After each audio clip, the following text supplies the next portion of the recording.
want a Chippy Tea. Chippy Tea, Chippy Tea. I want a Chippy Tea. Oh, you keep giving me posh, no, she don't agree with me. I don't want lobster thermidor with raspberry Kool-Aid. It's Friday night, I'm within me rights. I want a Chippy Tea. Right, I'm in position. William has prepared grilled squid with coconut pesto. I bet you can't do that for all episode. I cannot just tilt this fucker.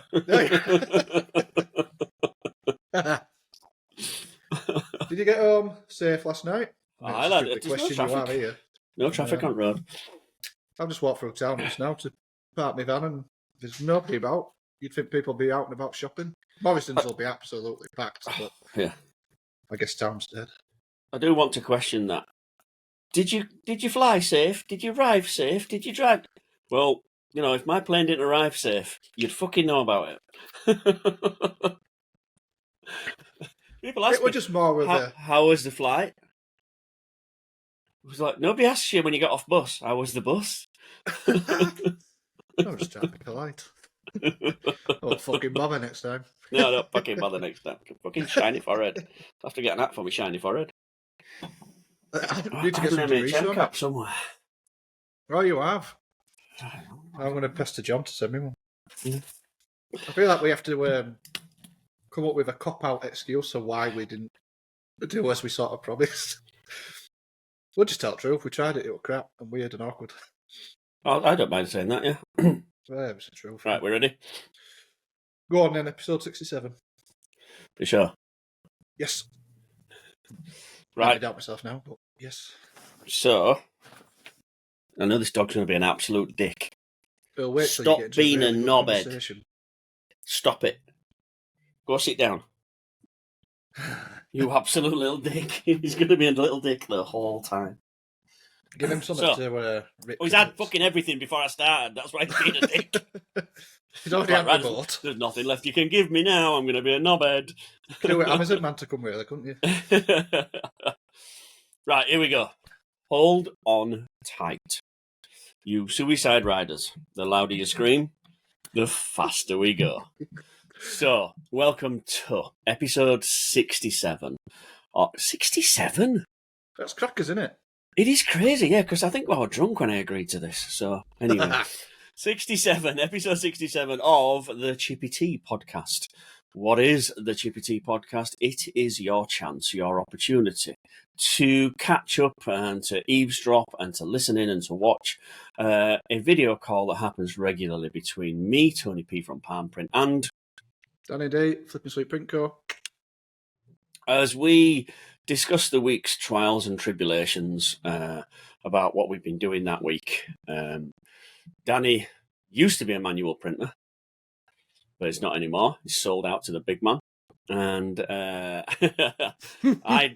get to travel the world helping people print easier. So stay with us as we discuss what the hell happened this week, which is a strange week because it's sort of Christmas week. Scott, did you have the term Mad Friday where you are? Yeah, where everybody goes, Black Eye Friday. Was it? Black Eye Yeah, Friday. Black We Eye have Friday. Mad Friday. Mad Friday and We have Black Mad Eye Friday. Friday, where everybody That's right. finishes work at 12 o'clock, gets arseholed by 4 o'clock and fights by 6 o'clock, And and ends then up having a scrap. is in prison by 7 o'clock, yeah. I didn't know. I get it. It's a miss. festive. We know how to celebrate Christmas, also, don't we? So, what have we been doing this week, Danny? First of all, Well- let's discuss what did we do yesterday. Yeah, well, I mean, yesterday I had a visitor. Nice of you to tell me you were coming, but you know. I You had a could have tied it visitor. up. I know, well. That's what I'm doing. That's what I'm doing this week. That covers that conversation. Yeah, I had a visitor. You came to see me, and we had a little bit of what can we call it? Bit of a tweak to the press. Made a few little changes. Sort of set it up and dialed it in a little bit in terms of placement, positioning. Yeah, we found some constants, didn't we? We're looking for constants on the press in relation to it. It doesn't matter whether you've got two pieces of 2x4 on wall, whether you've got an FPU, film positioning unit, or whether you've got a £100,000 laser system. Yeah. You need to have three things in place: an artwork template, an output device, and the press. And these three all need to have one constant that they work from.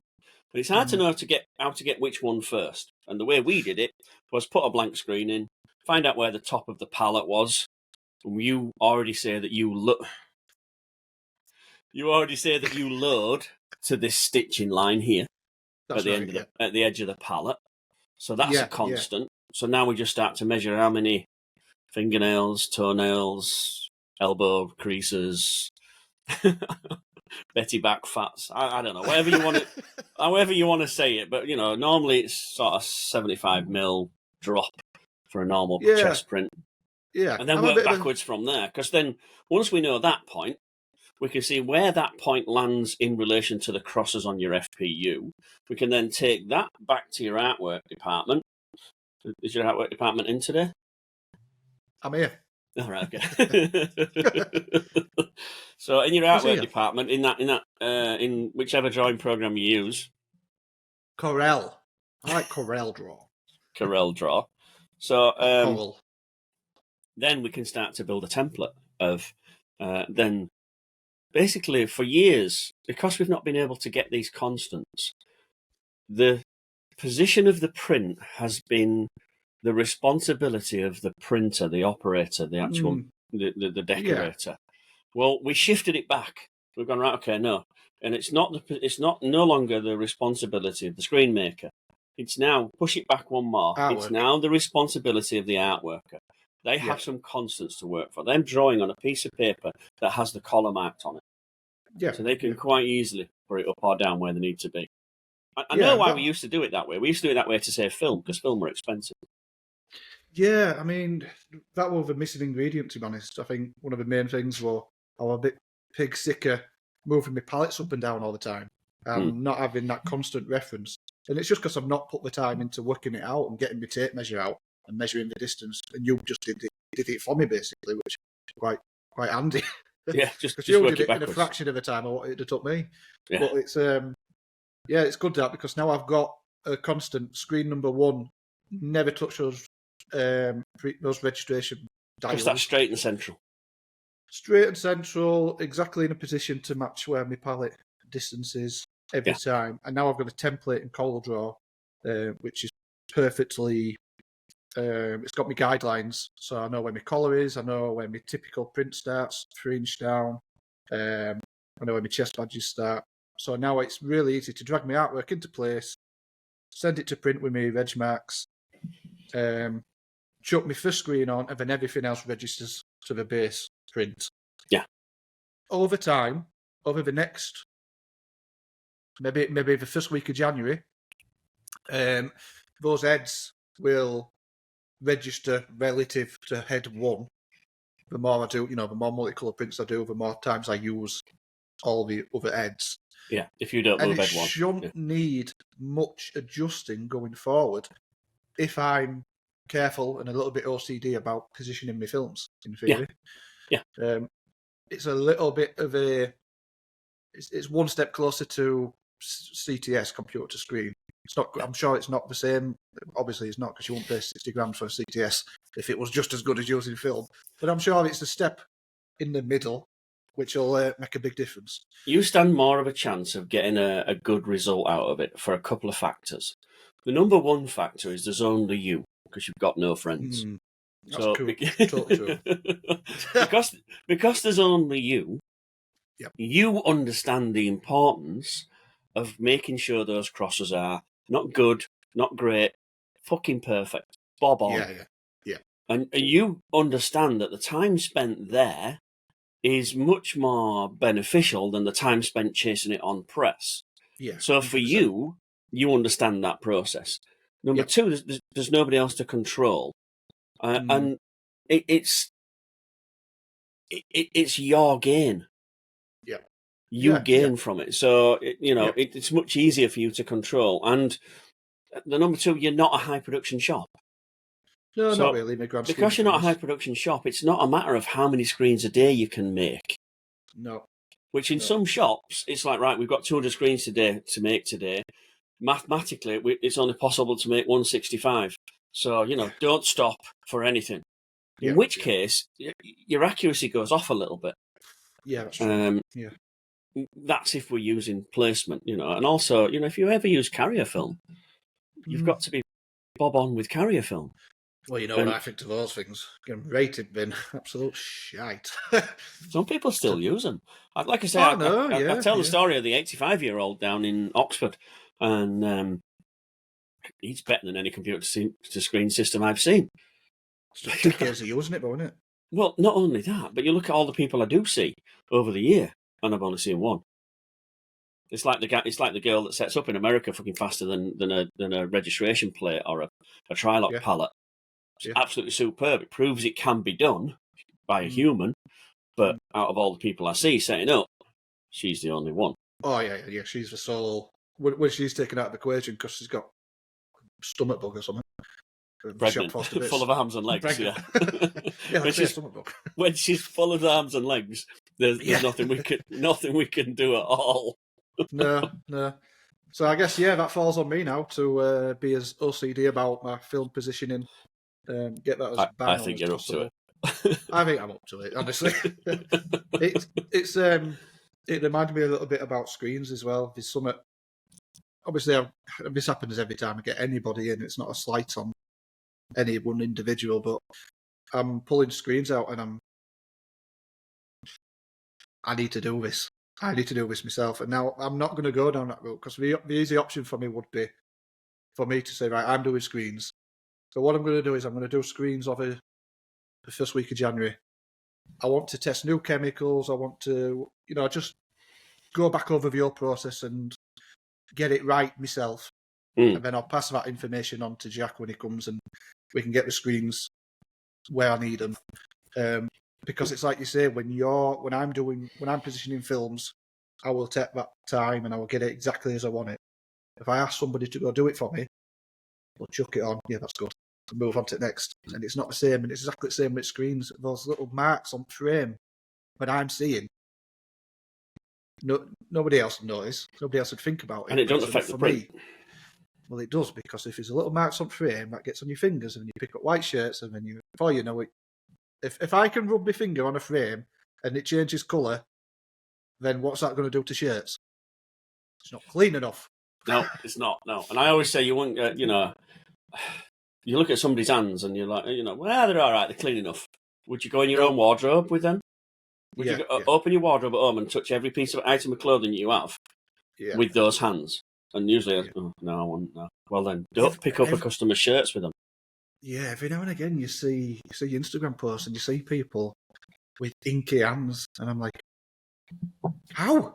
Even if you're mixing ink, you're just putting them on pots, etc., etc., etc. Like it's just a recipe for disaster. It's such a paranoia, which I'm sure every screen printer or the majority of screen printers develop. I mean, I have baby wipes in my hand more often than I have other things in my hand. It's got like constantly like getting bits of ink off me. If I touch something, bit of ink, rub it away. And also, I used to have this tick on the manual, if you want to call it a tick. I'd do a print, and then first thing I'd do is look at my hands, and then sprint press. Do a print, look at my hands, sprint press. And I did that for years, I only just remembered it. It's something I don't do now, I guess. But I know it wasn't that many years ago. I just like print, check, spin, print, constantly. It was like this habit. It's a good habit to be. Yeah, it's a good habit to have, I suppose. Yeah. Well, in this industry, I think it's okay to be a little bit OCD and a little bit a clean freak. I think clean freaks are hard to find in this industry, but most of the clean freaks I find are in the successful businesses. Oh, well, that's good news. Let's put it that way. Yeah. I think the ones that are successful are the ones that are obsessed with the tiny details. It's like the broken window policy, I think they used to call it. It's that just worry about the little stuff. The big stuff takes care of itself. Worry about the little stuff. Worry about keeping your pots clean, keeping the floor clean, keeping the press clean. I was speaking to someone only yesterday, and it was like the printer had left, and she'd come to take over because she's the owner, and she's come to run some jobs, and she says the press is filthy. I said, yeah, well, the way I say it is, if it costs the same as a Ferrari, and if I gave you a Ferrari brand new and said, that's yours, use it as you please, you'd polish the fucker every day. Yeah, you won't drive about with it with bird shit all over, would you? No, you clean It'd it be all the absolutely time. immaculate. Yeah. But because it's a press, it's got the same actual financial value, but people just throw shit all over it, don't clean it, don't wipe it, and it becomes then unusable. Yeah. People are asking me what the maintenance is on an MHM. Where did you get that from, by the way? MHM Direct GB UK PLC Limited Company Co. Copyright. People ask me what the maintenance is, and it's dead simple. Housekeeping. Yeah. Just if you spill some on it, clean it up. Then, there and then. I couldn't believe. I mean, let's bear in mind I've had this press a month. I couldn't believe the dust on it, the t-shirt dust in a month. And I went down to the little the blue bit at the bottom, and I wiped it with my hands. And I was like, because you couldn't see it. I thought it looked clean. And then the other day I got Hoover out and I give it a quick go, and I was like, unbelievable! It's just this thick layer of dust in a month. I forget how many Combine shirts that you with open. adhesive. Yeah, don't forget how many shirts you open, and the first thing you do when you open the shirt is shake it. Oh, your screen printers flick. No, you do that 3,000 times a day. There's a hell of a lot of fluff. Yeah. I mean, or whatever. one thing that is now a big no is spray adhesive. Because I mean, on the What about hoodies? Spider-Man jizz. I've been using Spider-Man jizz. It works well. I like it. Web tack. We'll call it web tack, just for people that don't know. But Spider-Man jizz, it does work well. There is a knack to using it.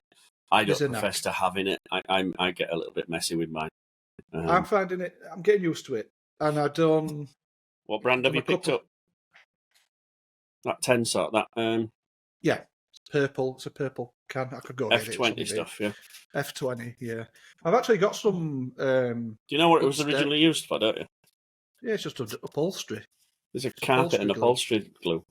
Yeah, I've got some more. It's a different brand. I've got some lining for inside my van.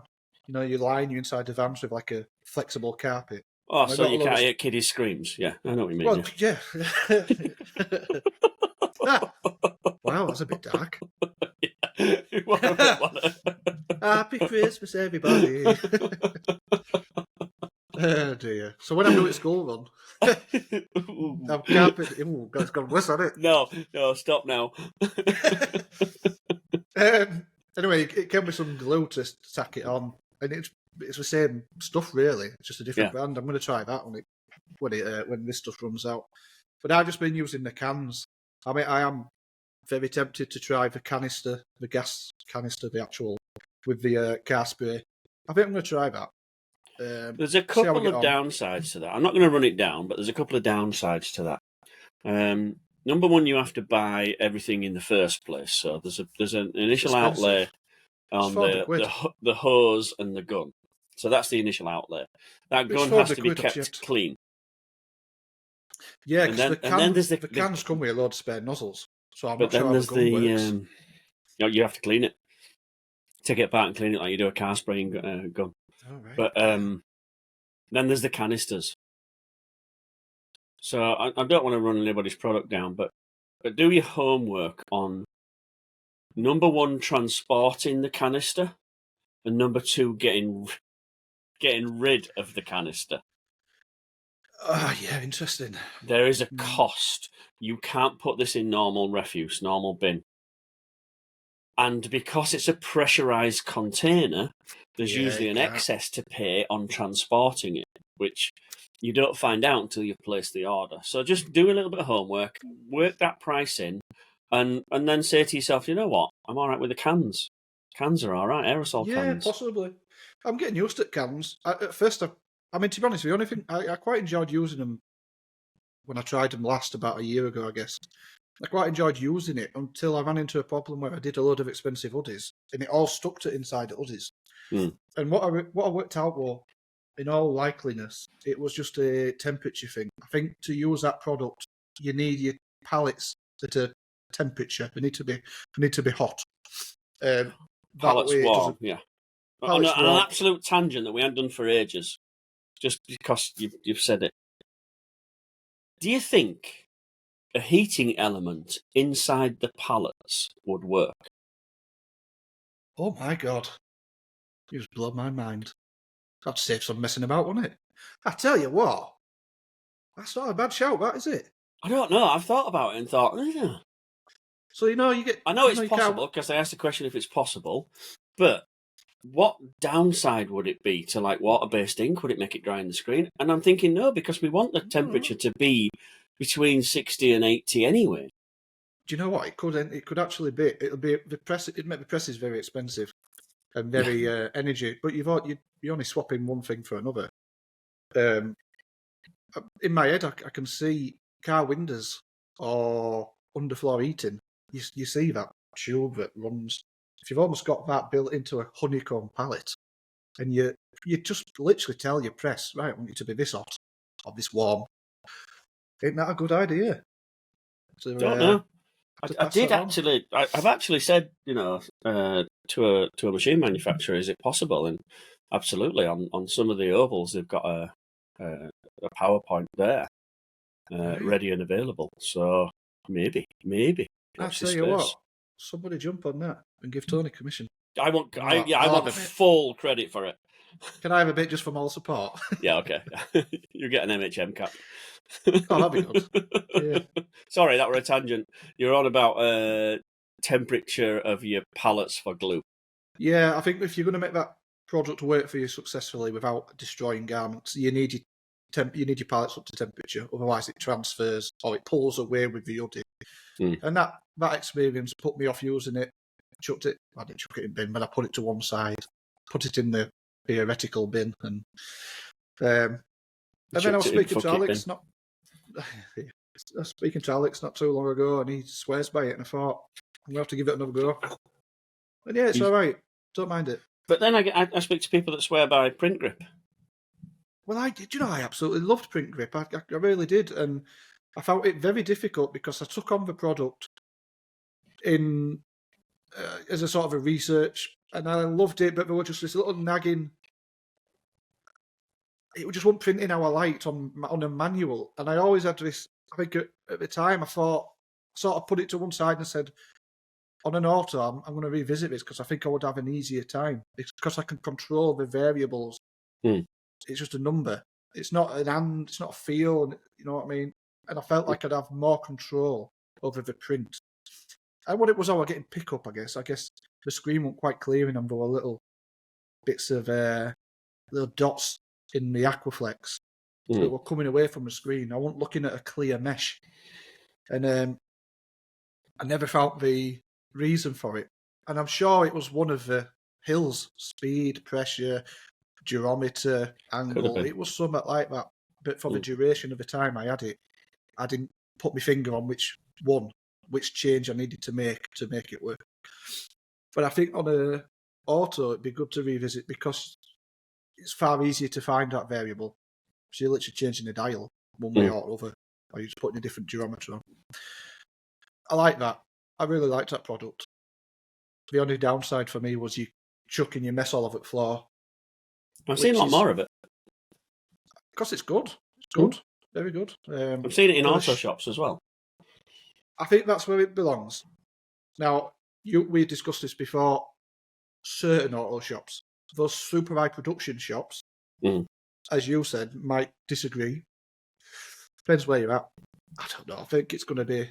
I've always said about that product, I 100% recommend and advocate that you give it a go. No matter what your shop is, try it. Let's see if it works for you. Yeah, so many shops out of 10 I 100% believe will really like it and will stick to it. Everpress? Oh, yeah. You know what I mean? Evergoods? Our mate Evergoods. I always get his shop name confused because it's got everything and there's a few Evers. But anyway, he's a... It goes on forever, doesn't it? He's a listener from the early days, hell of a guy. Got some real good tips, actually. Quite often sends tips by Instagram. It's real good. Yeah. He swears by it at the minute. And, he adopted it. I've seen a lot of people use it. So, yeah, quite possibly try that again in the new year. But I just don't like brushing crap onto the floor. I didn't like that bit about it. No. Even if you put it on a drill. Yeah, because you're chucking it off. You can clean the pallets fairly easy. You use as a sponge, but you're just brushing it onto the floor, and that's better than aerosol all over your press, in your ears, in your eyes, all of it shop. 100% better, hands down. Water-based. What your argument is? Well, you don't say me water-based. I don't. I just top it up and then swap pallet tape when I need it fresh.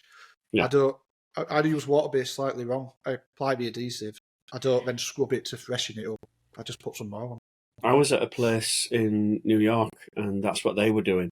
And there's only 2 operators, and they had it down to like a little fine dance.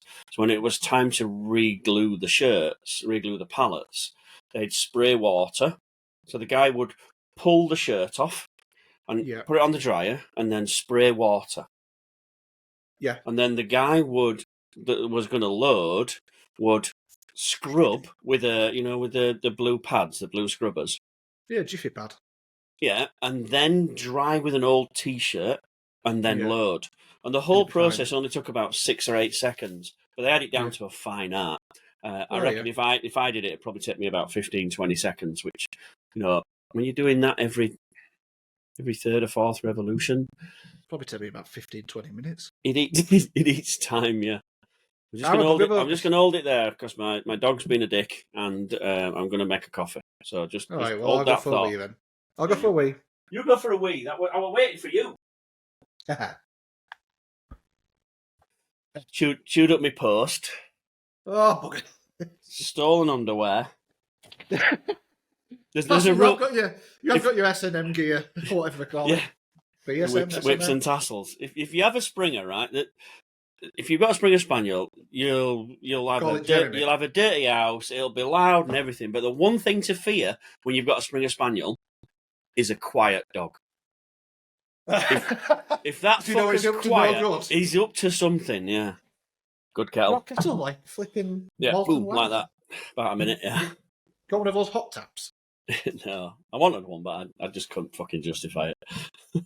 I'm from Yorkshire, don't forget. I don't like spending money. But they're bog standard normal in America, so I do get. I look at them and I think, I could do with one of them because they filter water and they boil it at the same time. I'm like, I could do with that. No, fuck that. America very much at edibles, aren't they? 25 quid. 25 quid for a kettle. You won't find a kettle in America though. I suppose I don't need them. It's all built into the fridge or taps or whatever. Yeah, they don't need them. And plus, takeaway is a massive culture over there. Eating out, as we call it. It's like it's an everyday occurrence. Don't you think it is here? Oh, it's getting that way, isn't it? I mean, little whinge, sort of off-camera whinge, Yorkshireman whinge. I love cooking, right? But when I come home, and I eat away all the time. I eat out all the time when I'm working. When I'm working. So when I come home, I want to eat in. But Michelle wants to go out. Yeah, it's nice to get out, isn't it, sometimes? So I went out for something to eat, and we had something like a Sunday dinner or something. It was like about 60 quid. And I thought, that's quite reasonable, that. But obviously, cooking a dinner at home... for 2 years? Yeah. Yes, that's very reasonable. Cooking a dinner at home, I'm like, well, I could probably cook that for about 15, 18 quid. Yeah. So I set myself a task. Right, okay, that's what I'll do. Tomorrow I'll cook and we'll do... Spent 65 quid at supermarket. Shut up. I'm like, fuck this, I'm not cooking anymore. It's cheaper to eat out. Takeaway's 20 quid. If you shop at Waitrose, Tony, it probably will be, but it's at Lidl. I'm at Erin most of the time. Aldi. No, you're not far off wrong, are you? I mean, Christmas dinner. What about Christmas dinner? Jesus, a couple £100. It's a Sunday dinner. It's just a Sunday dinner, though, isn't it? It's a jumps up Sunday dinner. Got to go for it, though, haven't you? Yeah. So what are you doing Christmas dinner? Where are you going? Staying at home. I'm going home. So Ailey will be at her mum and dad's. I'll be at my mum and dad's. I have 2 Christmases because our Jade, with kids, they have their own little family Christmas at home on Christmas Day now. They used to come round. It's too much. It's like going to both parents, and the kids don't get the same Christmas experience. So have their own little Christmas on Christmas Day, and then on Boxing Day, me, my mum and my dad and Jade and kids all come round to my mum and dad's, and we have Christmas again. Yeah. And then Ailey, I think Ailey's going to come round back Boxing Day. And then that's it, really. Done. Back to work. Do you have Bubble and Squeak?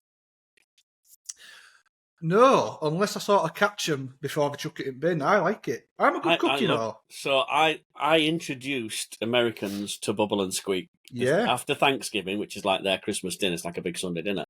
Yeah. It's like loads of tatties and swede and cabbage and stuff left. I'm like, make some Bubble and Squeak. What? Bubble and Squeak? And I had to show them what Bubble and Squeak were. And they loved it. We had it 3 days in a trot. Crackers, isn't it? Oh yeah. I'll tell you what's mega as well. I saw something the other day which I thought this is such a good idea. So if you take your leftovers, your Bubble and Squeak, turn them into little sausage rolls. Oh. So you like take it and then like inside pastry. Wrap it in pastry. Unbelievable. A bit of cranberry sauce in there as well. Oh, I'm trying that one. That's a beauty. I'm going to try and because my mum and dad don't do it, but next Sunday dinner, and before you know it, I'm asleep and it's all been put away. Because that's basically Christmas for me. You're Christmas. so spoiled. Have you ever left home? Have you ever lived on your own? Yeah, I had a period of living on. I mean, I half and half do now, but like. No, because you're half and half with Ailey. I mean, on your own. The last one. No, not my own. No. I've lived at a bird's house. But... You're so spoiled. Have my Sunday dinner, fall asleep, and it's all cleaned up and done. It's impressive how it works, isn't it? It's like magic fairies, yeah. That's Storm Debbie. My Christmas is get up. This year, my Christmas will be get up. I'll be at Ailey's. Have breakfast. She's got this bit of a tradition where she has like what do you call it? French toast, eggy bread. Basically. Eggy bread. It's like a tradition. Eggy bread. That's showing your brought-ins up. That French toast. No, it's eggy bread. It's eggy bread. I will try to posh myself up, but nobody's buying it.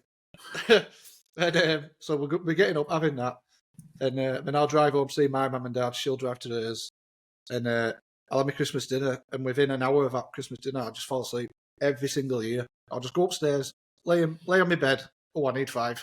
Give me a bit. Before I know it, I'll be asleep. And that's Christmas for me. Awesome. Yeah, Living the dream. Living the dream. I'm guessing kids come out to you, do they? Or it's awkward now because we've got kids. Kids are not kids, are they? They're old. So I'm going over to Manchester to spend it with my daughter and her in-laws. I suppose you can call them. My son, as it is, at his house in-laws? With his in-laws. So yeah, it's not. And it's straight. I mean, I'm sure you're used to it by now, but the whole idea to me, like, it hurts a little bit. I hate seeing like my sister disappear and do her own little life. Like, my sister. You've got to do though, haven't you? You know, I mean, it just happens. Everybody. I'm going over to Manchester, and we had the debate. What are we going to do? So do we sit and have it on his own? Sad and boring. Kids sit and have it on their own? Sad and boring. Nobody's got an house big enough to have everybody. And then we sort of like, okay, well, let's all go out. And you look at the price of going out and like, let's all not go out. Because it's just crazy on Christmas Day. And my daughter's in-laws said, look, we'll have it at our house. If we have to get a marquee garden, we'll put a marquee garden. Yeah. And so far there's 17 of us with about 7 dogs. Yeah. And it's going to be like Griswold's. That's going to be It's going to be exactly like National Lampoon.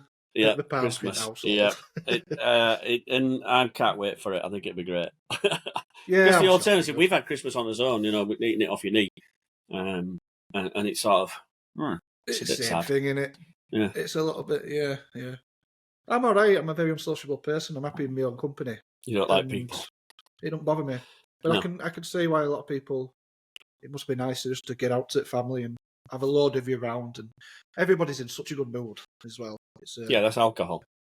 very pleasant. Yeah, until about 10 o'clock, then everybody wants to scrap in an argument.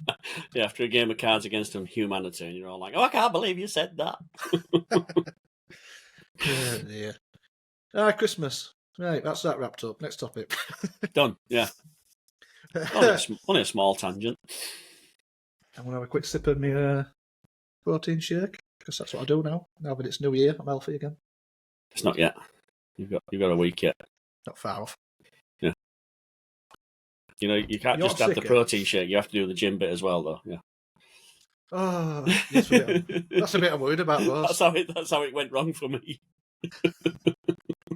Do you know, I was such a good, dedicated trainer for a lot of years, and I loved it, and I needed it. It was very therapeutic for me.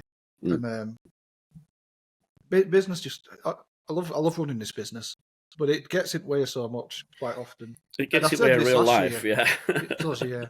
I said this last year, didn't I? I said what I don't want is for this coming year to be. I don't want to be in a position where I get to end the year and I say I'm not trained for months. I've let my son go. I'm caning energy drinks and eating crap, and it's happened again. I've done it again. Year comes around and I say it every flipping year.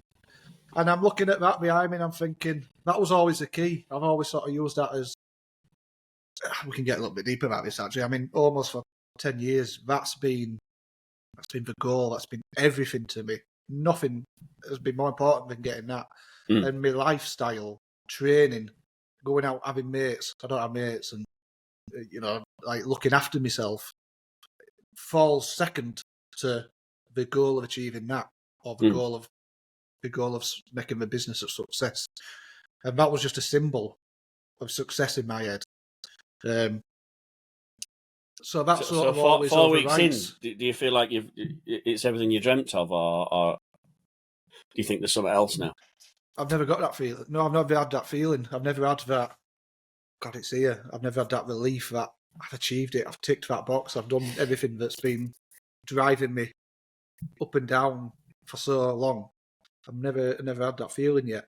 I reckon you will. Right, if you start printing on Monday and you've got a week's worth of work in front of you, and by Wednesday night the last order's going out the door, I think then you'll get that feeling. Yeah, and I think that feeling's been sort of missing because of the learning curve. That sort of slowed everything down and the newness of everything. It's not as easy as people think, is it? You know, No, just no way. Here's a press. Okay, you're a printer, you're an established printer over 11 years. You know, you know what all the variables of printing are. You know, you've narrowed those 6 down. You've got full control of them. You understand them explicitly. Right, here's a press. You can't just transfer that knowledge from manual to automatic. No. Yes, you can. A lot of it's there, and a lot of it you use. But then you've got to, you know, you're using it in a different. It's like learning a different language. I say, you know how to put a sentence together, and you know what the sentence should be. But now you have to do it in a different language. Yeah, you could take the best printer on the planet on a manual and give him an auto, and he'll like, well, a clue, baffle him. For first 3 or 4 weeks, it'll baffle him. And it'll be the same if you've been printing on a manual 10 year, 20 year, 30 year, 50 year. Give him a manual, and we'll spend a month getting their head around it. And there's no exception. I don't care what anyone says. Not even I don't care how old you are, how long you've been printing, or how well established you are in the industry. If I just drop an MHM on you and you've never seen it before, you're going to struggle. Yeah, there's a learning curve. No matter who you are, there's a transitioning period. And I definitely think that's something, if you're in the market for an auto anytime soon, account for it. I accounted for it, but it wasn't enough. I should have pretty much writ off a month to light print work, learning, you know, which is hard to do because when you're running a business, you need every penny to come in. You accept every job, don't you? But I should have preempted with customers and said, look, there's going to be a delay here because I've got this all singing, dancing press, which is going to make life so much better for you as a customer in the long run. Because you'll get your stuff. Yeah. But give me this month to get my head around it. And that's what you should do, but I'll tell a lie, actually. I have seen one example in America. One guy went from a rock to an MHM, and he already understood every aspect. He was like a professor in print. Going from auto to auto. It didn't take him very long to get his head around the MHM. And one of the, but you know, there aren't many people who you can say something to and it goes straight in. Once. Unique. Yeah. But there were a guy in Denver, and it did go straight in with him. But he was an auto printer, not a manual printer. I'm going to say, you give me if you go put an MHM or a Rock or whatever there, I'm pretty sure it won't take me another month to learn that. It'll take me a few days. So that's fine. Not now. Yeah, so I guess it leads me on to question: what's next? And can I find the same? Can I find the same desire and ambition, same burning, like that Driving relentlessness? force, yeah. That relentlessness which I had. There's not there yet. And will Summit take that? Will Summit? Can I put Summit to replace that? What is it? I don't know. I mean, you say said a dryer, yesterday. etc. Yeah, I think the it's same. your next bit now for you, the driving force for you, sort of like would be right. Okay, I've got the press. That's now future proof for the next 5 years. But my dryer isn't. I think it'll be less my than that. building isn't. My whole power supply and business model isn't there. So now the key for you, instead of building a business that requires an auto and then finding an auto, you've got the auto. Now your task is to build the business to fit the auto. Yeah. I think something will come. I think something will click. I guess it's just not clicked yet. Like getting a dryer and finding a space, I've not got that same intensity in me now. It don't feel the same. Obviously, I want to achieve that, but it don't feel impossible. I think that felt impossible. That getting that machine felt like I'll never get there. Look behind you. It's not. It's there. Look. Oh, I know. It's still not sunk in. But honestly, I can honestly say as ambitious and as forward about my ambition to get one. I've always been. I've always said, I want one of these, and I will get one. And I've said it as a belief, and that's me telling myself. Did you manifest I believe it? But it felt impossible. It genuinely felt for a while. How am I ever going to get to this position? I could never make enough money to say I can go chuck 30, 40, 50 grand on a press, Never felt that'd be possible to just have that type of money sat there. Which I didn't, to be fair. I got it from bank, but you know what I'm saying? It felt impossible. And I guess the next task, the next driving factor, the next driving ambition has to feel a little bit impossible again for me to feel, to put the same intensity into it. Yeah, if it were achievable, it wouldn't drive you, would it? No, and I don't know what that is. To say a press with more colours or whatever, that sounds easy. Flipping Sweet Phase 1 is complete. We're now looking at Flipping Sweet Phase 2. Yeah, I that symbol behind me was job done, box ticked. I've completed the game. That's what it felt like for a long time. It felt like if I ever achieved it were that, a save point. It wasn't a complete. It were a save point. This is just the start. This is the beginning of the game. That was just the intro, So, yeah. But yeah, it'll come. But yeah, we'll talk a bit more about that on the New Year's episode when I have time to sort of put the 5-year plan together. I guess we can go in a little bit more in depth on that. Mine's up next year. All right. I've been doing this 5 year. In April. I feel like you'll have ticked plenty off. Yeah. You won't have ticked everything off because nobody does. No, damn if you're close. setting a goal, damn close. Yeah. When you started your 5-year plan, I bet that ultramarathon went on there. No. No, I don't think I drank as heavily then.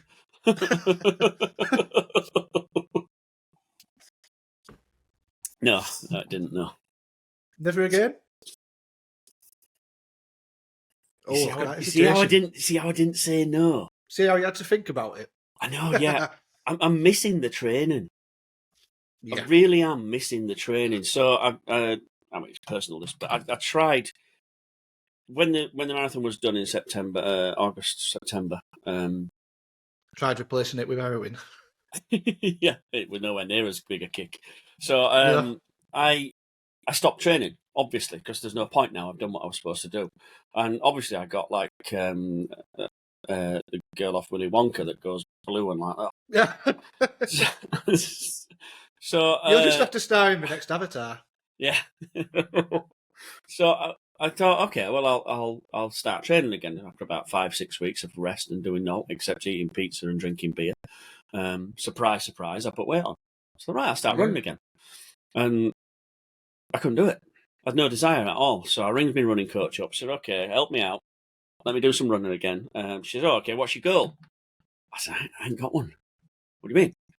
So what do you want to train for? I don't know. Well, you have to have something to aim for. Can we not just do it for sake of it? Well, yeah, okay, we'll do that. And 3 months into that, I'm like, what am I doing? Why am I doing this? I've just been to the gym 3 days on a row and running 5K 3 days in a row.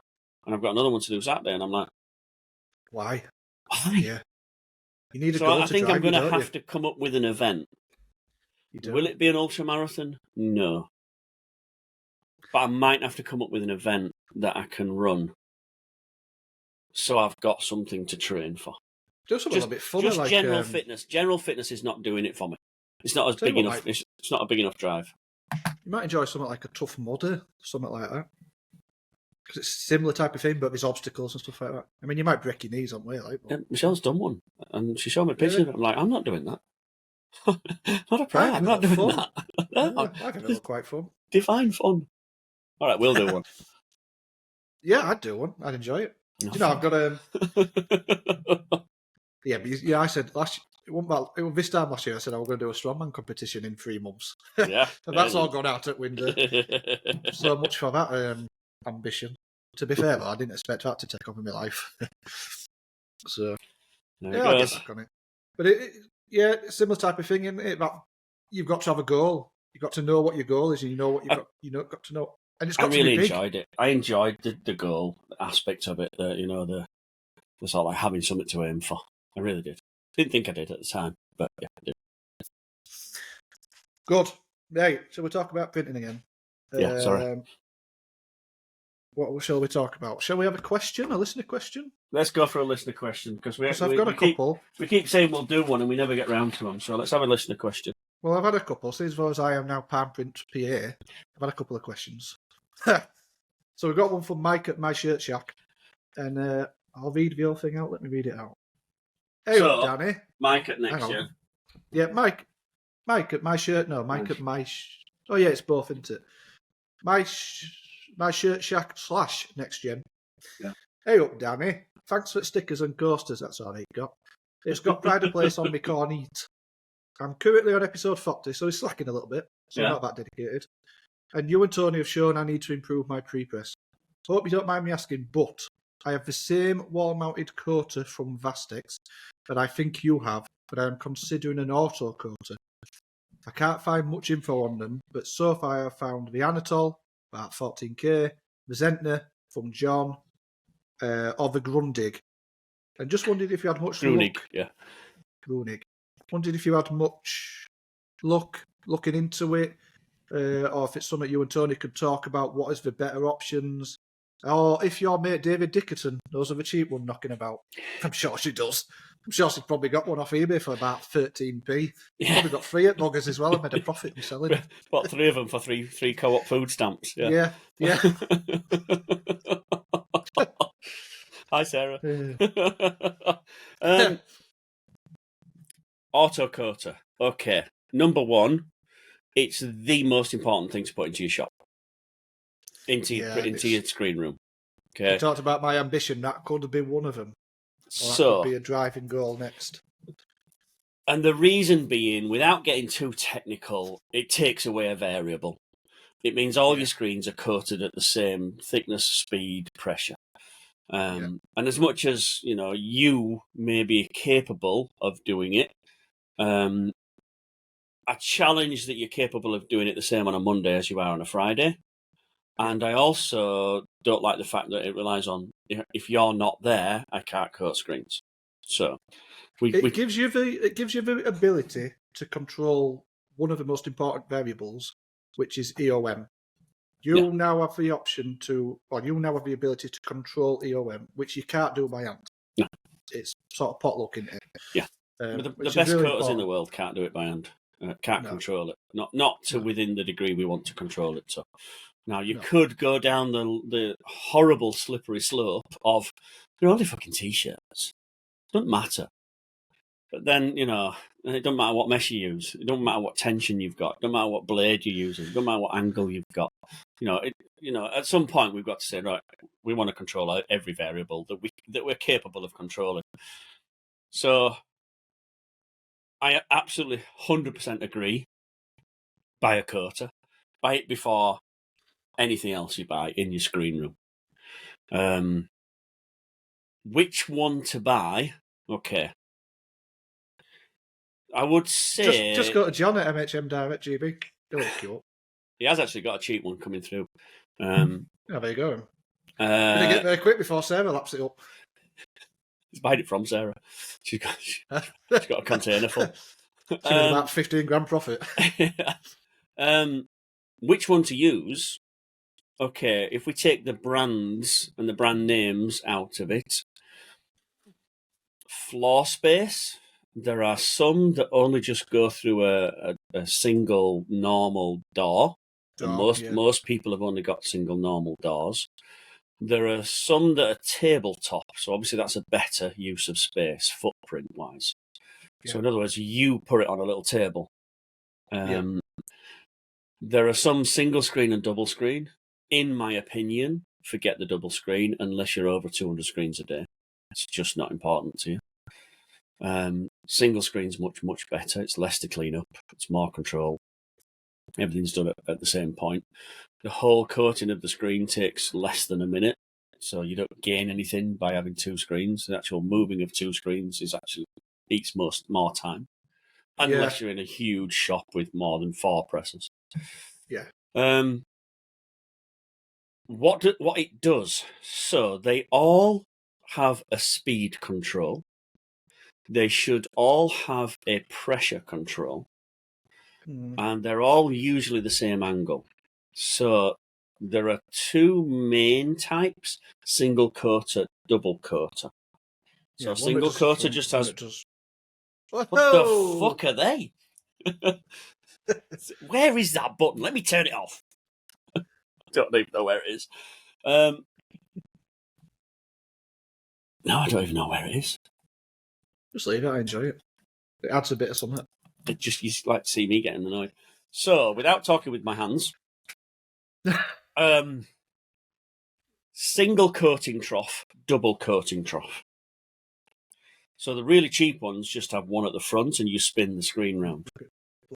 So that's obviously a time constraint. Double takes double the time. The best ones have 2 coating troughs, one at the front, one at the back. This gives perfect sort of pressure on each side of the screen. Then we go, the more expensive we go, the more control we have on the speed and the pressure. Then as we get even more expensive, we can save those settings as recipes. So if I've got a recipe for a 77, like the top end Zentner, I can press 77 and it knows the speed, the angle, the pressure to use, and it's all set digitally. If I come right down to the cheap ones, I set it manually with a dial. And I have to remember to move that dial for a 77 to a 90 to a 43. Not a big deal. You can just put stickers on to move the dial to here for a 43, move the dial to here to a 90. That's 110 and 230 in American. And then, it's down to it adds a little bit of skill. So whoever's doing it needs to know to move the dial or press the button. So they're the main differences between the coaters. Footprint, single or double screen, single or double coater trough, which they're rare now. Single troughs are rare, but you can still get them cheap. If you're wondering why yours is only $2,500 and the best one's 25 grand, count the number of screens, count the number of coating troughs, and then look for how... Up in it for an extra trough. Yeah. Then look for menu recipe recall and see how important that is to you. If you're coating 10 screens a day, menu recall might not be a big thing to you. If you've got a screen department that's coating 200 to 300 screens a day, and the staff that are going in there are untrained straight off the street, then menu recall is a good thing for you. But look at which one's most important. But absolutely, 100%, stop doing it manually. There's an halfway point, isn't there? There's the semi-auto coater that... I've seen this, okay, and when I first saw it, I liked it. I liked it when I first saw it. And then I thought, no, because the only variable it's getting rid of is speed. the pressure and the angle is still down to you, and we've still got one single coater. I don't think you're gaining a huge amount, if at all, over just clamping it to the wall. Stop being a You know- knobhead. You absolute little dick. Shoot sellotape up now. Never trust a quiet Springer. Little bastards. Yeah, so the semi-auto, that is, it's only controlling the speed. The pressure, the angle, is all still down to you when we've only got one coating trough. So, although I like the idea of it when I first saw it, when I look at the practicality of it, I'm thinking, maybe I don't think it's worth an investment, if I'm honest. If you're going to do it properly. The more I think about that as well, the more I think about it, I think you're not really gaining enough over just for one that clamps to the wall and you control the speed and variable, because you're doing the same thing. Yeah. If you go like that, you're controlling speed. If you go like that, you're still, like say, pressure and angle is still you. 5 Gaining elephants. much, are you? It's 5 That's all elephants. you're gaining. From The bottom of the ability screen to to not top of count. screen, 5 elephants. Elephant 1, elephant 2, elephant 3, elephant 4, elephant 5. Done. So, you Tell know, you what. if you're capable of that. It's amazing how many times you see coating videos with like flip it around. I remember doing this as well. So they'll start there and then we'll end up like that with angle. I'm guilty. I do it myself, but Yeah, you've got to straighten the angle as they come up. It's more ergonomic for you as a person, but you're better off keeping the angle same. Yeah. I really do like the ones, if you can't afford a coater, a real one, a machine one, the ones you bolt to wall actually are real good, I think.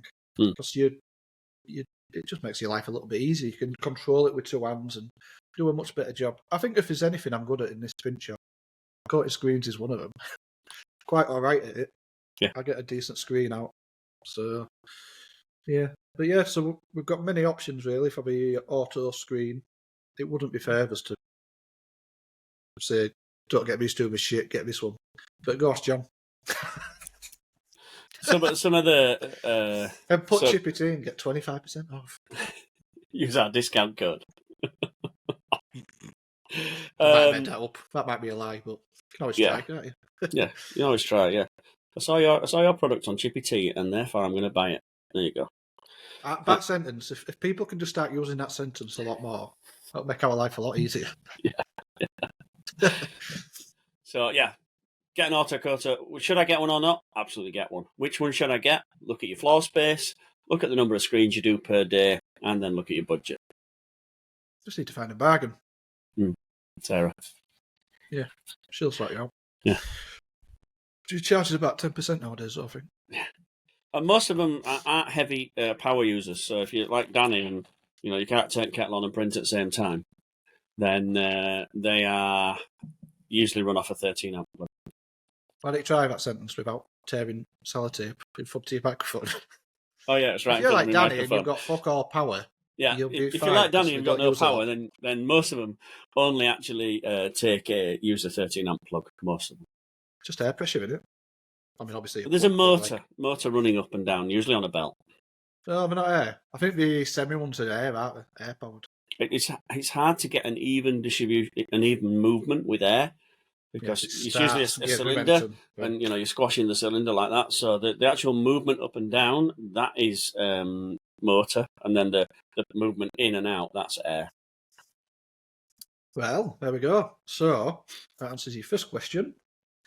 What question 2? I started reading it, didn't I? Nice one. I look forward to that. Also, if you want to add a note to talk about the Exile Freestyler, I have had one now for 3 years, and as CTS systems go, for 13k, it was way cheaper than the Spider. It positions the images on the screen perfectly, as it has the MHM piss. It has the MHM piss system, which I hear is fantastic, built into it. I have been happy with it, but I am not your typical screen printer, as we only screen print our own designs that are selling well enough that it's quicker to screen print them rather than DTG. Negatives. So let's give us some pros and cons. 1, it's slow, takes about 5 minutes a screen, but that's not such an issue as I only make 15 screens a week. It's not bad going. 2, makes screens harder to expose as that black ink dries on the emulsion as it prints, and it is more difficult to wash off. Interesting. Won't be if you had a dip tank. There you go. Positives. Infrequent use, not an issue if the print head dries out. The print head is part of the ink cartridge, so £150 you'll get a new ink cartridge and print head. 2, gets accurate image placement, so no need to use the film positioning unit and no registration on press. No messing with films. I can't comment on dot size detail or spread when printing. I only really used it for vector type images. Keep up the good work, Danny. Look forward to the future episodes. Okay. Not Tony and Danny, just me. Just you, yeah. That somebody realises who does all the work on this podcast. So, this is a dilemma for me now. It was a moral dilemma, isn't it? The freestyler. Tested it when it first came out, and I noted all the negatives and told the guy who was selling it, I think it's Exile, and I didn't like the clunky interface. I didn't like it was between 6 and 8 minutes of screen if it's a big image, not 5. I didn't like the unreliability of it. I didn't like the fact it checked for the height of the screen on every print, so therefore would be twice as long. And although it's only 12 to 13K, I expected a bit more from it at 12 to 13K. Right. I didn't find the image placement fantastic because the clips weren't strong enough. And I wanted it to be better. So this time last year, they made the version 2. And I have a customer who wanted to buy one, so I rang the guy up. I said, look, is it better than it was? Because it wasn't very good. And he said, yeah, it's a lot better. We've changed the interface. We've made it smoother. It's integrated with Film Rip. It does everything now. So we put it in. It was a disaster. An absolutely unmitigated disaster from day one. And I've spoke to this woman. Well, I say spoke. I've reached out to this woman now 3 times about how did it go? How is it going? Are you getting support? And she's completely blanked me. So the only way I can find out whether this is a success, which I know it isn't, is to physically drive down to Banbury and go, what do we think? And I would probably say that she's taken it out. Because it I feel like was... we can't use any of this episode now. It This wasn't... whole segment. I know, yeah. You can. It just feels so wrong. You can, because, you've got to be truthful. I'm not going to stand here and say, the freestyler's fantastic, buy one. And then in a month's time, you ring me up and go, Tony, what's this piece of shit? And I can honestly say that Mike is the only person I've heard say positive about it. I think before Alex got his Spider, he had a freestyler. Hobo Jack, they had a freestyler. And I've got a customer down in Hitchin, they've got a freestyler. And yes, it is a cheap entry into CTS. But based on my experience, I would wait and look for a used Spider rather than... Yeah, let's counterbalance this slightly. Spider's all right. Spider's good. But the Spider, brand spanking new, a Spider is 50 grand and a freestyler is 12. So I think sometimes the perception is I'm buying a CTS system. You're buying an inkjet printer that'll print on screens. Yeah, it almost appears to be an entry level into CTS, but in the grand scheme of things, it's just not quite there. It's just not quite actually CTS as what you think you're going to get. If you ask me, right, personally off air, Tony, should I buy a freestyler? My advice would be no. And that's because it wouldn't fit where you are. You are using films on an FPU quite accurately. And a freestyler would make your life more difficult. And the whole point of buying new equipment is to make it more make your life easier. Now, if you said to me, Tony, for 20 20 grand, there's a used Spider. Should I buy it? I'd drive you there and help you load the van. Yeah. Because that would change your life completely. This feels slightly better. I'm trying to up it, yeah. You have to understand how many screens a day. 15 screens a week. Yeah, it seems a lot for CTS. 15 screens a week. I would argue, well, then stick to film. Like when I read it, the first thing I thought was, just use film. 15 Seems screens a a lot. week. Ring your mate up down the road and ask him to make them for you. Well, we can have a quick tangent on that. Actually, I still genuinely would like to find an image setter just to make my films for me. If I could find one at a reasonable cost, they'd do a An better image job. setter. Yeah, somebody who has image setters who prints films for you rather than doing it on an Epson printer, because you can get really good film out of an image setter. If I'm not completely talking shit, which I might be. So the people who make the Freestyler Make image setters. used to make image setters called Oyos. I think I've seen one advertised on whatever. The One of the issue suppliers. with image setters is they are usually thermal, and the thermal and the film aren't perfect because you're using heat. Maybe my impression of this is all wrong. My impression was if you want the best films, get it done by an image setter. But maybe I've got this all wrong. I think you're probably 30 years out of date because in the early days, image setters would create a single sort of black and white, and then would use cameras. And so physical cameras would be good. The image setters that were superb cost around about $250,000. And Flip it out. they would have a rip station completely sat on its own in its own air-controlled unit, and that would be $100,000 for the rip station. Oh. So, then software just caught up drastically. Now the rip software comes on a USB. You can download it. You don't even have to come on a USB, and it's anywhere between $1,000 and $3,000. So that means we don't need that thing there. Then the output device, the image setter had a resolution which was really high, but I think it was resolution dependent actually. And then we come across the inkjet printers, and all of a sudden they've got a fucking fantastic 1440 resolution. So Right. there's no point spending six figures on an output device when you can go to Curry's and get one for $1,000, and it gets you almost the same. So sack off your spiders. No, sack off your freestylers. Sack off your image setters. Thumbs up from Tony.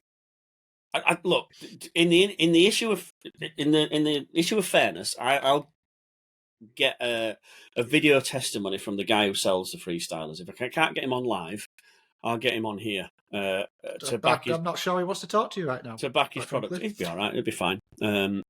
To back his product up and maybe debunk some of the stuff I've said. Well, yeah. In the issue of fairness, if the customer who I recommended this freestyler to rang me up and said, Tony, that's the best thing I've ever got. That's superb. Completely transformed my life. Well, yeah, then I'd be 100% behind it in certain circumstances. This place has got 3 presses. They're a busy shop. They've gone from Trilock to Freestyler, and the reports I had at the beginning were it was a disaster. Now it might be a bad unit, it might be one unit, so you can't throw the whole lot under the bus for one unit. But so far, Mike's the only person that said it's good. Yeah, I'm just rereading it. I thought it was a question, but it didn't. It was just a testimony. So there you go. There's a testimony there. There's a couple of testimonies. Somebody who was having a positive experience with the freestyler, and Tony, you've had negative experiences with the freestyler. So there's the balance. For fuck's sake. Move on quick. Right, so we've done customer questions. You know what I'm going to have a play with? I dread to think. I thought I'd pause there just to see what you said. I'm going to get my high build back out.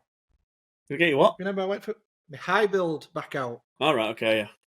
Remember when I had a little bit of a play about with high build and I really loved it, but it's a hell of a job on a manual. It's quite a faff. Yeah. But I did enjoy it. Got a lot of pleasure from playing with it. So I'm going to get back out over Christmas now that got a lesser busy schedule. Going to get me films. What do we call them? Fat films, whatever it's called. Spelt with a PH. Build a couple of screens. Do some flipping sweet stuff. Do a Chippy Tea. Maybe even do a palm print. You want a high build T-shirt? Yeah. Your logo's quite fine detail, though, isn't Don't back out of it now.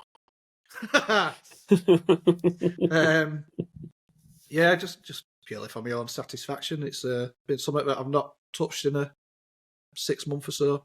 Mm. So yeah, I'm gonna have a little play about. I'm actually excited about doing it on an auto. I think I'll get better results because I think one of the hardest things on a manual, which I found, were clearing the edges of the image. So when you're squeegeeing, you're pulling your squeegee, you can often find bits of ink still around the edges of the the outline of the image, whatever the image is. Mm. So getting it to fully clear, doing it by hand, it was very difficult, and it was very, very difficult to do it consistently. Even when you found that pressure and angle by hand, next time you come around to do it, you might just vary it enough, ever so slightly, and it's gone again. You still So have then you that find issue on yourself an double auto. hitting. I might. You will. Yeah, you will have that issue on an auto. It's still. I don't think it's easy. It's just you can get it consistently wrong. Yeah, but I feel like once you find it, Yeah. at least it's repeatable. It is, yeah. Yeah. And at least that issue, whatever it is, it's just speed, angle, pressure, travel, geometer. The At least one it's one thing of that's those. going to really help you manual versus auto is the off contact at the front and rear. Yes. So because the off contact at the front and rear, what you can do is, let's say you lay your first layer down and you have your off contact at 1 millimeter. So therefore you lay, let's say, a 1 millimeter layer of ink down. The next pass you can set as being 2 millimeters. So that when the screen comes up, it doesn't fill the holes of the mesh. Yeah. So you're constantly laying on top. So it's progressive off contact. And the only time you'd ever use this progressive off contact would be on a high build. Did you see the picture I posted of that lenticular one I did? I've Real got to cool. get back into it. I think from now till beginning of January, if I've got access to a machine, I might have a play. Because I've actually got the artwork. Have you? I'd love to see that process, because if you asked me to hazard a guess at how to do it, I couldn't even start. In my head, fathoming that out, it's not there. I couldn't tell you. First step, not a clue. But I've got it sure all it's figured software, out. to be honest. No, I've got it all figured out. I've got the artwork. I know how to do it. I know the one that I saw that made me get interested in this was 100 passes. Wow. Well, it took 6 weeks. So don't think for a minute that you can get it in one round. No. I mean, I guess that plays into printing iBuild on auto over the manual as well. It was hard work on that manual. To do two t-shirts. Yeah. To do 2 t-shirts. So at least when you're running it round, you can sort of just watch it do its thing and then adjust your off contact. So yeah, that'll be interesting. Well, there's a press here if you want to have a play over Christmas. Mm. I'll get another box of celebrations. What were them Belgian chocolate waffle eclairs? things? What were them Belgian waffle things you got from Aldi? Oh, they were awesome. Unbelievable. Like little dome shaped little pyramid things, yeah. I don't know what they're called, but Jesus, man, they were unbelievable. I've had 3 boxes this week. I mean, it's about 6 in a box. It's Christmas, isn't it? Yeah, it's Christmas. You're allowed. I think one of the things that I'm going to eliminate on the manual as well is, so when you're printing on a manual high build, you're almost really putting your pressure in. Not quite like that. That's an exaggeration, but you're putting a lot of pressure down to clear the screen. But what you're then doing is the center of the image, you're almost bedding it in, and your outer sides of your image has got an edge, but you squash it middle, because if you think about your mesh, the center, the more pressure you put, the mesh goes like that, doesn't it? Really, in a way. So you end up with that effect, which isn't super noticeable. But at least on the manual, on the auto, it's a millimeter off contact, and that same. I don't feel like you'll have that center. That dip, no, you don't get as bad. So I'm looking forward to playing with that. That'll be good fun. Let me ask going on to my way. Yeah. Because this will lead in nicely, if I can find it. Done with it. No, that's not either. There we go. Dearest Daniel and Anthony. Anthony or Anthony? I guess it's Anthony, isn't it? Anthony. Isn't it funny that? Because you say, TH. when I it's was christened with a abbreviated, TH so that nobody could ever shorten it to Tony. yeah, but when you say Tony, you don't go phony. No. Some people might. So, I imagine where you are... She's a bugger. She's a bugger. I imagine where you are, the icicles are forming on your wing mirrors, and the low-hanging fruit is about as low as it gets. As for me, I am basking in the sunshine, drinking by the poolside. Or am I? Probably not. Full of shit. Just making stuff up every email now at this point. So I wondered if I I'm could starting ask... to think it's you now, Donny. It's just me all over. So I wondered if I could ask one last question before the year 2023 is finally over, and we get inundated with emails advertising cheap ink and the like in January. I've already got some. But first, I wanted to thank you both so much for what has been one of the best screen printing podcasts, one of. One of. One of. You should both be so proud of the show. I find it to be the most fun, the most helpful, and the most endearing of all the screen print shows on offer. Jolly well done. Awesome. So to my question, and this is one... to my question, and this one is... I'd love to learn to read, one day. It's you doing your chuffing hand signals. You're throwing me off. Jesus Christ, I'm getting fingerprints all over my monitor here.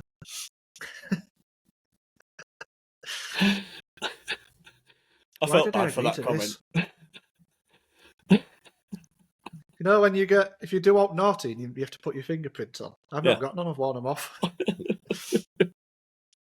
I'd make a great thief because you'd never catch me.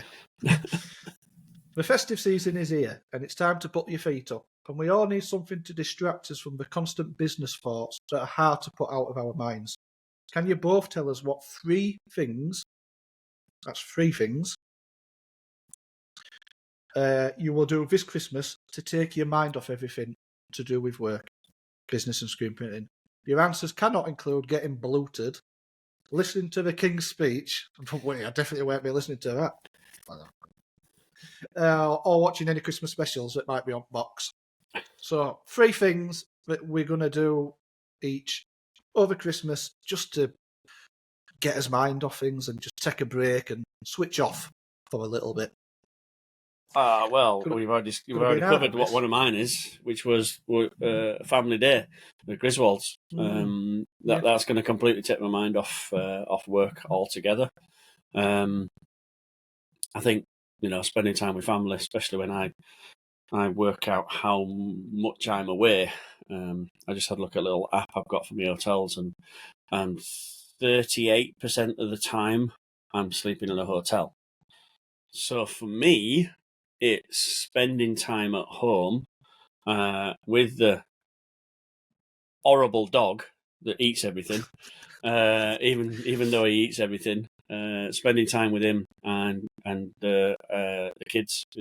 That's my 3 things really. Is Christmas Day. It's going to be awesome. I'm calling that 1.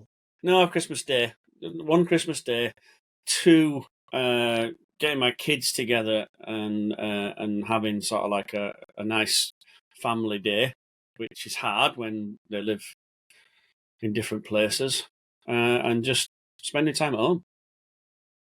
I know it sounds boring, but for me, it's that's rare. What you do. It's rare that's for it, me. yeah. So, yeah. Yeah, it's a nice treat. You're going to do a couple more runs? You're going to go for a little run? I'm in the middle of a plan now where I'm probably running 4 times a week. Not bad. So yeah, and I am enjoying it.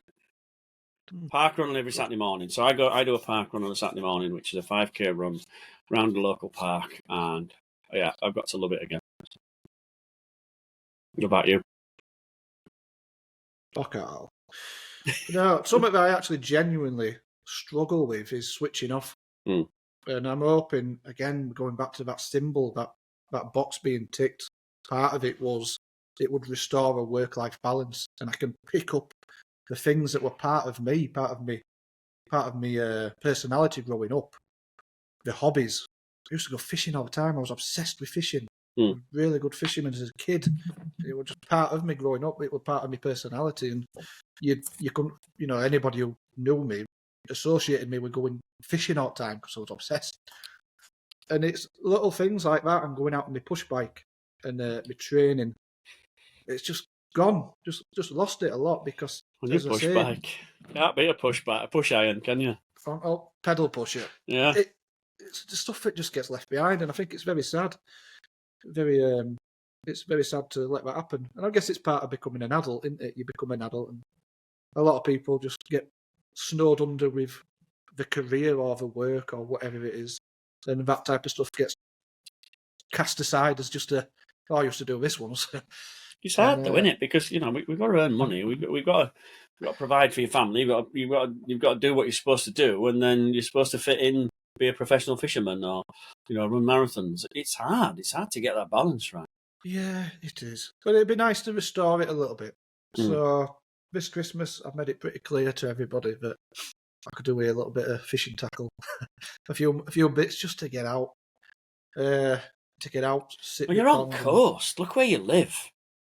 I'm not into sea fishing though. Ah, right, okay. It's angling, carp, and River fishing. river fishing. So I'm gonna try to do a little bit of that. I've got all my tackle in the back room. I'm gonna get my tackle out. Way up. Get tackle out and sort it out and just go sit by a river or find a pond in area that I can go fish for a couple of days. I can't do it. I don't know whether I don't have the patience or I don't have the drive. I tried when I was 16. I was up in Ambleside on the River Spey, and all my family bought me fishing tackle for my 16th birthday to go out and try and catch some salmon. Right. I like stickleback at best. Yeah, it's hard fishing. Fishing's very difficult. A lot of people associate fishing as sit and twiddle your thumbs and it's boring. You're just doing that, but it's quite an intense hobby when you get into it because last time I went fishing, changing. Last time I went fishing, well, Mr. Potter. Was it right? John Potter. Yeah, he likes fishing, and he took me. He says, "Oh, look at this for a trick," and took some bread with him and did this thing with the bread and cast this. And this fucking fish about that big. I'm like, well, how come you could do that? And I spent like a week up in the prime Scotland area and got a stickleback. And you just take a bit of some Warburtons, roll it into a roll, throw it in, and the fish jump into your bag. What's all that about? Now I definitely don't want to do it. yeah. It can be quite stressful as well because it's quite an ordeal trying to get all your tackle down, get set up, get everything right. Then if you sat there and you're not catching, you're adapting and you're changing and you're trying things constantly. And feeding as well, it's little and often, constantly. So it's not sat on your ass just looking at water, relaxing. It's quite stressful.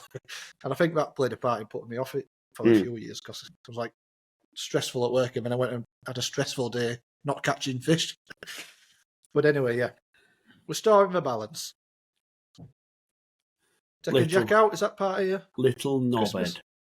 What's he chewed up this time? Everything. Tax letter. Which is not bad, actually. That's probably for best, isn't it? Do one, knobhead. Yeah, so go fishing, number one. I think Ailey will take care of number two. Like, she'll keep me busy. She'll take me off to bingo tonight. Spend time with Ailey. She might remember my face when she sees me again. Number three. Get training again, I guess. Yeah. Get me fat ass back in the gym. Yeah, I've actually cleared it. Oh shit, no, I've got me stolen. Oh, ironic. I've actually bent it. Why is that? I've just... That's them 3 packets. That used to look like that. That's them 3 packets of Belgian waffles from Aldi. So that sort of confirms it. Get back in gym, I think. Right. Can you believe the second I said get back in gym and I just shuffled myself back up and it bent? If that's not a sign. Yeah. Oh, man. Yeah, so I cleared my gym out because for the past few months it's been covered in all the stuff that was in here to make room for that behind me from MHM Direct GB UK Limited. and PLC. So Come. .com. So yeah, I've cleared that space last week, and I might actually try start using it again. It's hard to get back into, isn't it? I think there's And of course, the shared goal that we've got, obviously, the shared goal that we've got for next year, that we have to achieve, is to find out who the fuck Auntie Moira is. That's actually what I'm going to do over Christmas to relax. So I'm going to just become Columbo. Sherlock Holmes. Yeah. Spend my days. Does he really live on pyjamas? Not so sure. Yeah, so that's that. Christmas sorted, done and dusted. What else we need to touch on, Tony lad? No. I think, other than sort of like the review of what your highlight of the year was, because we did try on this yesterday, didn't we? But Oh yeah, we had told everybody we actually have recorded half an episode in person, side by side. It was horrible. yeah, so We'll never put it out. I was stood to your left like Ant and Deck. We were stood there in his Christmas jumpers. And it were like when your mum brings a mate's son over and says, right, you two are going to be best friends. And you sit there, look at each other like, what the fuck are we going to talk about? Yeah, it just didn't click, it did it? was awkward. So, yeah, much better when we're 60 mile apart. Yeah, I'm all right with that. Yeah. Yeah, but we had a good time yesterday, didn't we? We had a laugh and we got some things achieved. Yeah, Chippy Tea fell in its ass, but otherwise it was a successful day. Yeah, and we said that, we look back at the year. So if I have to look back at my year, the only way I can remember it is going back through phones when it lists what you took a picture of Going in through January, your February, pictures. March. So if I had to look at that, it would be Long Beach last year was awesome. Yep. Long Beach was,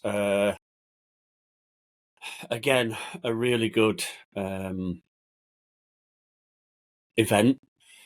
Meeting loads of people. I went to France from Long Beach. That was good. Did a few trips around Silverstone. Stayed at Silverstone, that new hotel. Yeah, that was cool, wasn't it? It was cool. That I can never room, get that pictures room of was that. awesome. That is the last time you'll ever stay here, Tony lad. It is. Well, You know? no, you can stay there in January, just not in June. Yeah, you just can't go when racing's on. Nipped over to Hawaii, so that was good. Yeah. Spent freezing February in Minneapolis, Rochester, and Maple Grove, where it was like minus 20. Awesome. Yeah. Pretty. And crap. Did screen print Olympics. Oh yeah, I remember that now. Did my screen print That, Olympics. yeah. Really enjoyed that up at St. Cloud, Tabo. Superb. London? Why was I in London? God knows. I'm sure that's a question most people ask when they're ever here. Oh, we also did printwear and promotion. I had a wander around printwear and promotion. With going to? I've been asked a couple of people asking me to go. I don't like the fact there's no presses there now, no machinery there. That's the only problem. Did a few jobs around. Oh, went to go see my mate Maffy at Calder Screen Print. Calder, yeah. Back to the place we were just talking about with the freestyler, which we'll move on. Which is not allowed. We'll move on. Oh, God. March, dropped in on the old mucker in Bridlington. Yeah, I've got that picture of mine. I've just seen that one myself. Yeah. That was crackers that because I was committing all the cardinal sins. You just happened to walk in on the one day that I cheating like fuck. Chuffing. What did I have out? What's that? What was that squeegee? What was that called? Ergo squeegee. Badass. Badass, Ergo yeah. Squeegee. Ugh. Then we did a show in Belgium. So that was good. We went to see Timeless. Yeah. Timeless. I'm only up to April. Oh, you're working forwards. January to December. I'm trying to go from last January. Yeah, we played about in Switzerland with the Screen Cube, and then with the laser. Very impressive. Then we went to Italy, and we did I went to Guatemala. Guatemala, remember that? Guatemala, did a little show in Guatemala. That was fun. In fact, it was awesome in Guatemala. Really loved it. Went to a coffee farm. That's right, yeah. And we discovered that monkeys or cats poo coffee out and they turn it into a coffee bean. Remember that? Yes, you did tell me about cat shit coffee. Yeah. And you thought I was talking shit. I had but to it was Google actually it. a It thing. turns out you weren't talking shit. Yeah. Yep. Again, back in Hanover in May. So that was our mate Lucas at Timeless, big smiley guy. Lights up a room. Dropped into a place that have asked me to go back, and this goes down as the dirtiest place I've ever worked. Let's see if I'm sure that's another invite. Let's see if it's any better. Well, I didn't name them if you noticed. Did the pretty girl print in Milan. That was good. Loved it in Milan. Hey, I tell you what else you discovered in Milan: the double squeegee. The one Oh, with the so I'm holes. going to test that in January. Yeah, that's the only reason I brought it up is because I'd love to have a play with that. I've got half a dozen to play with in Long Beach. Printer. So when we're doing the Long Beach show with Bryce, our mate Bryce at Merch Shops, we've got a couple of those to play with and test. Hopefully, good. Yeah, so nice. that will be good. Let's have a look where else we were. Canada. Did the whole Canada thing in June. Did the run in August. Hung your shoes up, picked them back up. Burned them and then bought some new ones. Cortic did another exhibition in Belgium again. Then back to Pennsylvania, New York in November. And Brid in December. Which obviously the highlight. Obviously. So in answer to your question, highlight at you, we're going to Brid. Yeah. Bridlington. It's a bit windy. Noise? It's a bit windy. Oh, what wind? I've got back door on. I thought someone just flushed toilets, wasn't it? Back door on because dogs are knobbing, remember? Oh, aye. Yeah, so my highlight, we're getting that.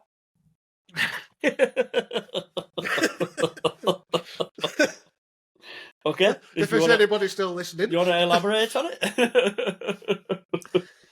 Was it an highlight? It was very much a cause of anxiety and stress and worry. It is an highlight because I know what a big difference it's made. I don't feel it. I don't have that sensation and that relief and that elation at wow, I finally done it. I've not got it, but I know it is. I know what I've achieved, and I know what I'll be able to get out of it. So that is the highlight. That's the highlight of 10 years, I guess. Really, yeah. Because what can be bigger than that for now? And then on to next year, which we'll talk about in a New Year's episode. Yeah. If we've still got a podcast, if we've not been sued, we'll tell you. We'll have a little chat about New Year's, and what would be good actually is if you're still listening, which I'm sure you're not. If you're still listening, comment what your New Year's resolution is, and we'll read some out. Print-related New Year's resolutions or resolutions, and we'll go over ours, and we'll look forward instead of backwards, because that's where we're going. Because the glass is always half full and not half empty. It is, mate. It is. Like these. Fa-la-la-la-la-lager. Fa-la-la-la-lager. Let's get pissed. Right. Let's say goodbye because I've got a little job to do, and we've done an hour and 46. It's not bad for us. Happy Christmas, everybody. Yeah. All best. Happy holidays. Don't get too plastered. Don't get too fat. Why not? Which I probably will. Yeah, that's the goal. Your goal for the end of 2023: arseholed and having a food baby. Yeah. And try not to fall asleep by 3 o'clock. Yeah. Watch King's Speech. Oh, don't watch that shit. All that remains to be said is... I'll sit there. I'll sit there. Bye.